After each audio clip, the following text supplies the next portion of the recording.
Social मीडियावर सध्या हा व्हिडिओ तुफान व्हायरल होत आहे। तुम्ही आपल्या चॅनलवर नवीन असाल तर नक्की सबस्क्राईब करून लाईक करा। आणि इथे एक मोबाईलचे दुकान दिसत आहे आणि दुकानामध्ये युवक गिरायकांची वाट बघत असलेला आपल्याला दिसत आहे।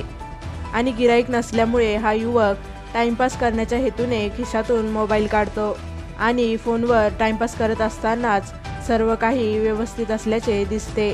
परंतु एका क्षणात अशी घटना घडते की आजूबाजूचे लोक आश्चर्यचकित होतात आणि हा मोबाईल दुकानदार तर एकदम भयभीत होतो। ही संपूर्ण घटना तेथील CCTVमुळे समोर आली आहे। हा बाईक सवार गाडी चालू करण्याचा प्रयत्न करत असतो, परंतु गाडी गिअरमध्ये असल्याने सुरू होताच धावत सुटते आणि ही घटना घडते। आणि नशीब चांगले होते म्हणून कुणालाही गंभीर दुखापत झाली नाही। त्यामुळे आपण अशा घटनांपासून सावध राहिले पाहिजे।